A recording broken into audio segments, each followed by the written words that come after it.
லேவி புத்திரர்.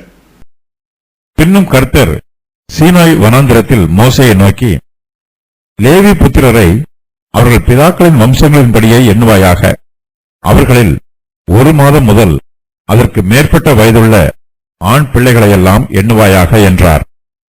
அப்பொழுது கர்த்தருடைய வாக்கின்படி மோசே தனக்கு கற்பிக்கப்பட்ட பிரகாரம் அவர்களை எண்ணினான். லேவியின் குமாரர் தங்கள் நாமங்களின்படியே கெர்சோன், கோகாத், மெராரி என்பவர்கள்.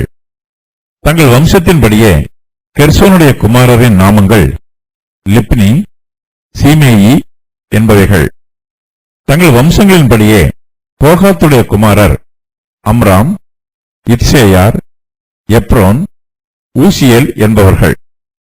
தங்கள் வம்சங்களின்படியே மெராரியினுடைய குமாரர் மகேலி, மூசி என்பவர்கள். இவர்களே லேவியருடைய பிதாக்களின் வம்சத்தார்.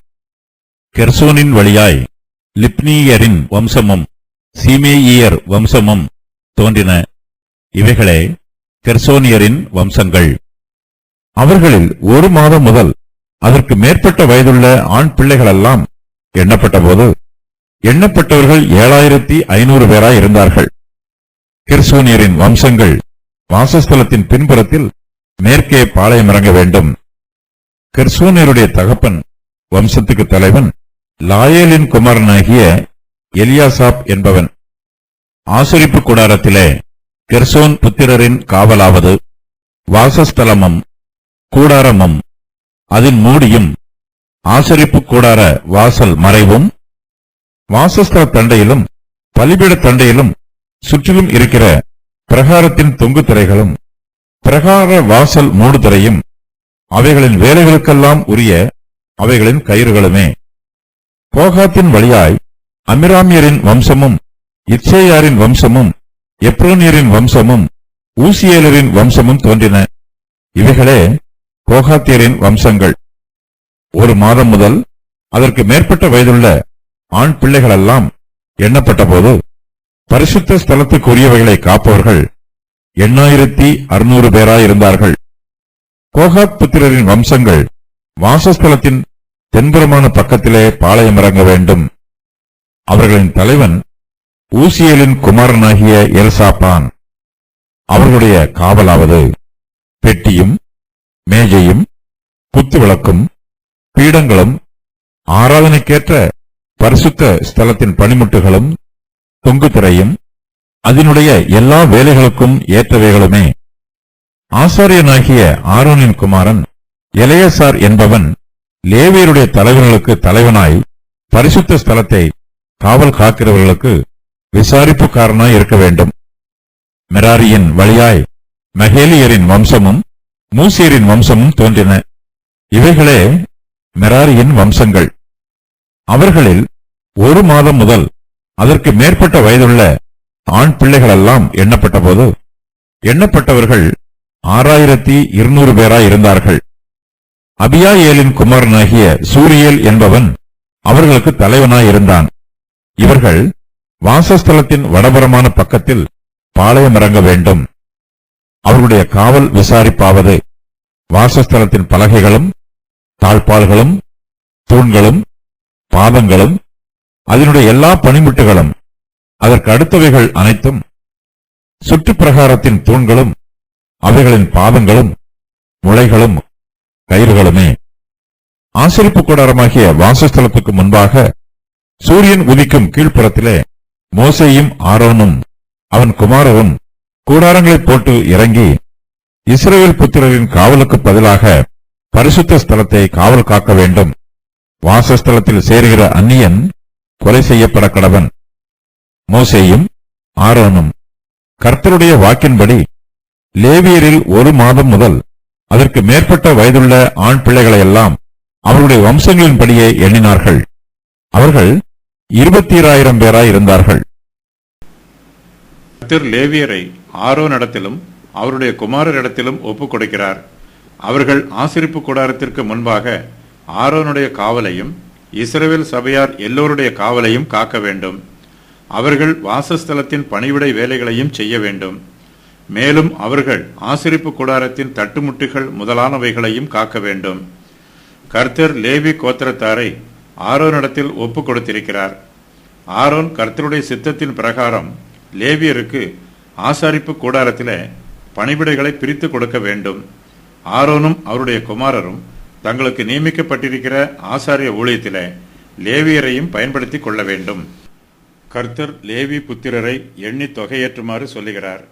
இஸ்ரவேல் புத்திரர் ஏற்கனவே எண்ணி தொகையேற்றப்பட்டார்கள். அப்போது லேவி புத்திரர் எண்ணப்படவில்லை. இப்போதோ கர்த்தர் லேவி புத்திரரை எண்ணுமாறு சொல்லுகிறார். கர்த்தர் சீனாய் வனாந்திரத்தில் மோசேயை நோக்கி, லேவி புத்திரரை அவர்கள் பிதாக்களின் வம்சங்களின்படியே எண்ணுவாயாக. அவர்களில் 1 மாதம் முதல் அதற்கு மேற்பட்ட வயதுள்ள ஆண் பிள்ளைகளையெல்லாம் எண்ணுவாயாக என்று சொல்லுகிறார். இஸ்ரவேலின் மற்ற கோத்திரத்தார் எண்ணி தொகையேற்றப்பட்டபோது இஸ்ரவேலிலே 20 வயதுள்ளவர்கள் முதல் யுத்தத்திற்கு புறப்படத்தக்கவர்கள் மாத்திரம் எண்ணப்பட்டார்கள். அவர்களுடைய வம்சங்களில் உள்ள புருஷர்கள் மாத்திரம் பேர் பேராக எண்ணி தொகையேற்றப்பட்டார்கள். இப்போதும் லேவி புத்திரரில் ஆண் பிள்ளைகள் மாத்திரம் எண்ணப்படுகிறார்கள். லேவி புத்திரரை எண்ணும்போது 20 வயதுள்ளவர்கள் முதல் யுத்தத்திற்கு புறப்படத்தக்கவர்கள் என்று கட்டுப்பாடு எதுவும் இல்லை. லேவி புத்திரரில் 1 மாதம் முதல் அதற்கு மேற்பட்ட வயதுள்ள ஆண் பிள்ளைகள் எல்லோரும் எண்ணப்படுகிறார்கள். லேவி கோத்திரத்தாரில் சிறு பிள்ளைகளும் சரீரம் அங்கவீனமானவர்களும் எண்ணி தொகையேற்றப்படுகிறார்கள். லேவியர்கள் யுத்தம் பண்ண போக மாட்டார்கள். அவர்கள் வாசஸ்தலத்தின் பணிவிடை வேலைகளை செய்வார்கள்.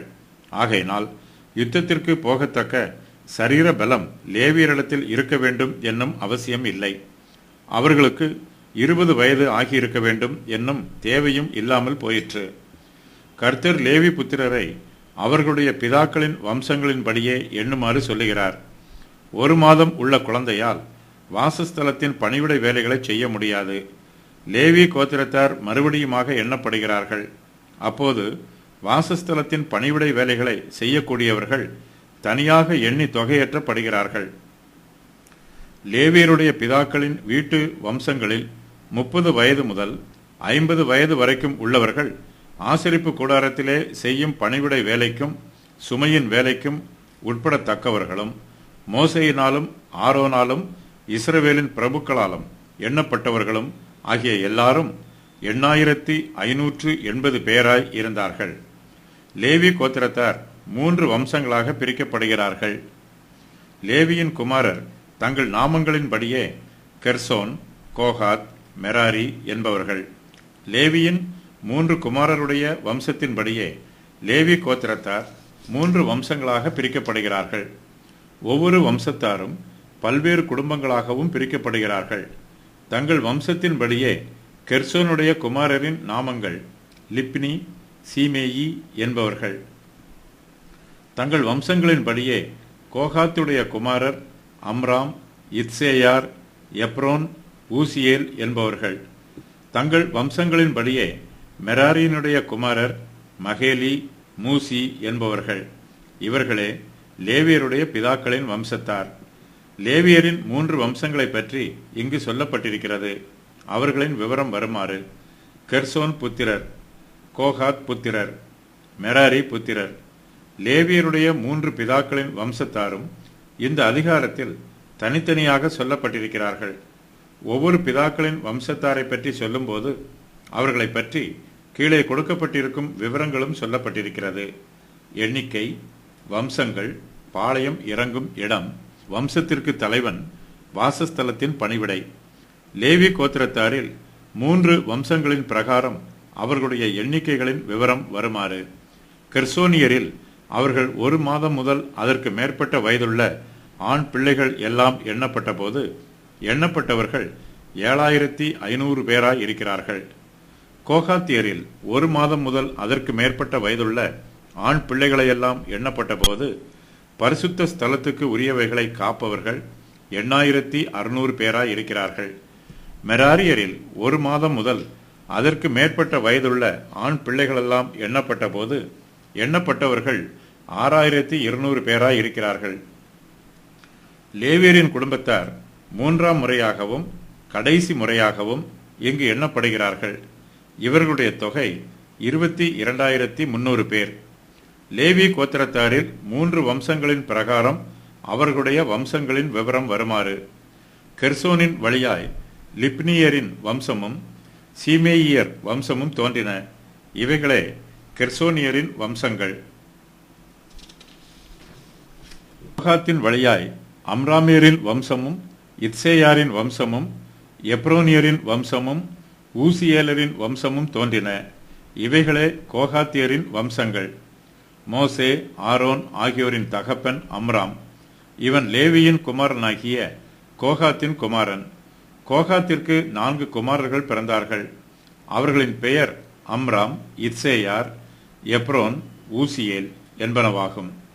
கெர்சோனுக்கு லிப்னி, சீமேயி ஆகிய 2 குமாரர்கள் பிறந்தார்கள். கெர்சோன் புத்திரர் 7500 பேர்.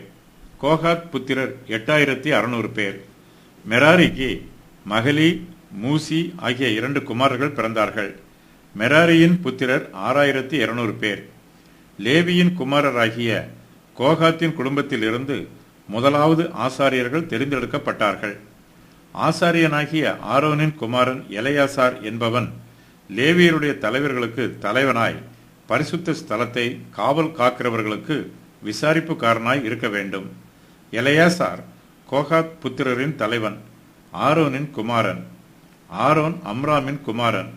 அம்ராம் லேவியின் குமாரனாகிய கோகாத்தின் குமாரன். ஆசரிப்பு கூடாரத்தில் பணிவிடை செய்யும் எல்லா ஆசாரியர்களுக்கும் எலெயாசார் மேல் விசாரிப்புக்காரனாக இருக்கிறான். மெராரியின் வழியாய் மகேலியரின் வம்சமும் மூசியரின் வம்சமும் தோன்றின. இவைகளே மெராரியின் வம்சங்கள். லேவி கோத்திரத்தாரில் 3 வம்சங்களின் பிரகாரம் அவர்கள் பாளையம் இறங்குகிற இடங்களை பற்றிய விவரம் வருமாறு: கெர்சோனியரின் வம்சங்கள் வாசஸ்தலத்தின் பின்புறத்திலே மேற்கே பாளையம் இறங்க வேண்டும். கோகாத் புத்திரரின் வம்சங்கள் வாசஸ்தலத்தின் தென்புறமான பக்கத்திலே பாளையம் இறங்க வேண்டும். மெராரி புத்திரர்கள் வாசஸ்தலத்தின் வடபுறமான பக்கத்தில் பாளையம் இறங்க வேண்டும்.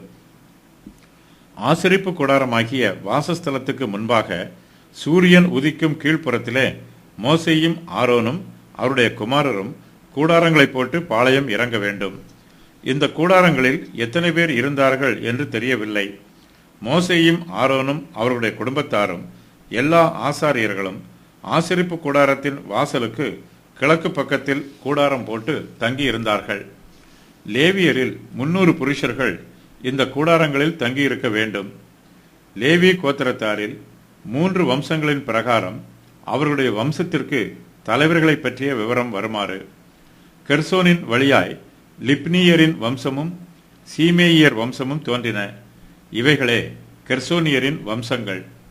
கோகாத்தியருடைய தகப்பன் வம்சத்திற்கு தலைவன் ஊசியலின் குமாரனாகிய எல்சாபான். மெராரியருடைய தகப்பன் வம்சத்திற்கு தலைவன் அபியா ஏலின் குமாரனாகிய சூரியேல் என்பவன். லேவி கோத்திரத்தாரில் 3 வம்சங்களின் பிரகாரம் ஆசரிப்பு கூடாரத்திலே அவர்களுடைய காவலின் விவரம் வருமாறு: ஆசரிப்பு கூடாரத்திலே கெர்சோன் புத்திரரின் காவலாவது வாசஸ்தலமும் கூடாரமும் அதன் மூடியும் ஆசரிப்பு கூடார வாசல் மறைவும் வாசஸ்தல தண்டையிலும் பலிபீட தண்டையிலும் சுற்றிலும் இருக்கிற பிரகாரத்தின் தொங்கு திரைகளும் பிரகார வாசல் மூடு திரையும் அவைகளின் வேலைகளுக்கெல்லாம் உரிய அவைகளின் கயிறுகளுமே. கெர்சோன் புத்திரர் ஆசரிப்பு கூடாரத்தின் மூடு திரைகளையெல்லாம் கவனித்துக் கொள்ள வேண்டும்.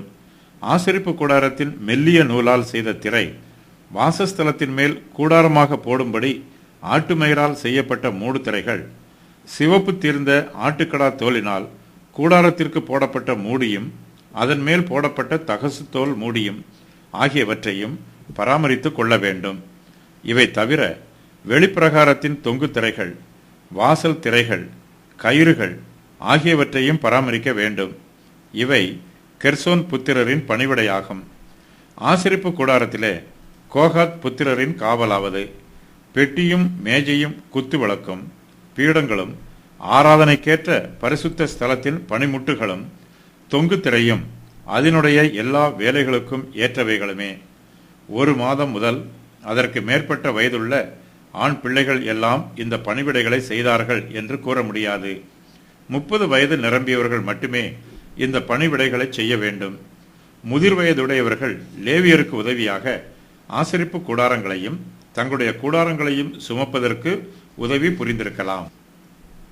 ஆசரிப்பு கூடாரத்திலே மெராரி புத்திரருடைய காவலாவது, அவர்களுடைய காவல் விசாரிப்பாவது, வாசஸ்தலத்தின் பலகைகளும் தாழ்பாள்களும் தூண்களும் பாதங்களும் அதனுடைய எல்லா பணிமுட்டுகளும் அதற்கடுத்தவைகள் அனைத்தும், சுற்று பிரகாரத்தின் தூண்களும் அவைகளின் பாதங்களும் முளைகளும் கயிறுகளுமே. கோகாத் லேவியின் இரண்டாவது குமாரர். ஆனாலும் கெர்சோன் புத்திரரை விட கோகாத் புத்திரருக்கு வாசஸ்தலத்தின் பணிவிடைகளில் அதிக முக்கியத்துவம் கொடுக்கப்படுகிறது. ஆரோனும் மற்ற ஆசாரியரும் கோகாத்தின் வம்சத்தை சேர்ந்தவர்கள். லேவியரின் 3 வம்சங்களில் கோகாத் புத்திரரே அதிக எண்ணிக்கை உள்ளவர்களாய் இருக்கிறார்கள். ஆகையினால் அவர்களுக்கு வாசஸ்தலத்தின் பணிவிடைகளில் முக்கியமான பொறுப்புகளும் காவல்களும் கொடுக்கப்படுகிறது. மோசேயும் கோகாத்தின் வம்சத்தை சேர்ந்தவர். ஒருவேளை மோசேயின் நிமித்தமாக கோகாத்தியருக்கு வாசஸ்தலத்தின் பணிவிடைகளில் அதிக முக்கியத்துவம் கொடுக்கப்பட்டிருக்கலாம். மோசேயின் பின் சந்ததியார் யாரும் ஆசாரிய ஊழியத்திற்கு நியமிக்கப்படவில்லை. அவர்கள் மற்ற லேவியர்களைப் போல ஆசாரியர்களுக்கு கீழே பணிவிடை செய்கிறார்கள். லேவியரின் மொத்த எண்ணிக்கை 22,000 பேர்.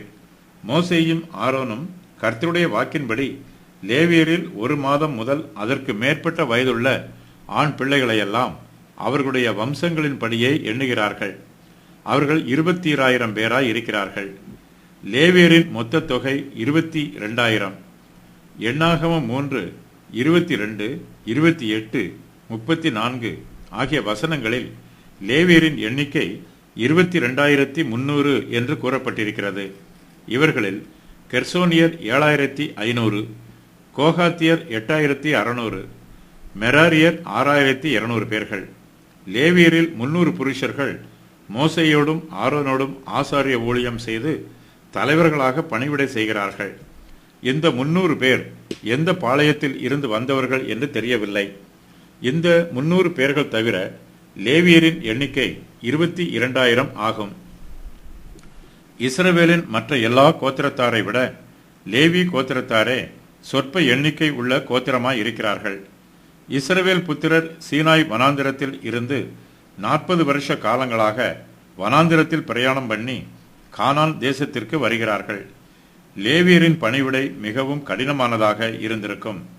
ஆசரிப்பு கூடாரம் முழுவதையும் பிரித்தெடுத்து சுமந்து சென்று மற்றொரு இடத்தில் ஸ்தாபனம் பண்ணுவது லேவியருடைய வேலை. இத்துடன் இவர்கள் தங்களுடைய கூடாரங்களையும் தங்களுடைய வீட்டு பொருட்களையும் பராமரிக்க வேண்டும். லேவியருக்கு 6 கூண்டு வண்டில்கள் காணிக்கையாக கொடுக்கப்பட்டிருந்தன. கெர்சோன் புத்திரருக்கு 2 வண்டிகளும் மெராரி புத்திரருக்கு 4 வண்டிகளும் கொடுக்கப்பட்டது. கோகாத்தியருக்கு 1 வண்டியும் கொடுக்கப்படவில்லை. அவர்கள் ஆசரிப்பு கூடார பணிமுட்டுகளை தங்கள் தோள்களில் சுமக்க வேண்டும்.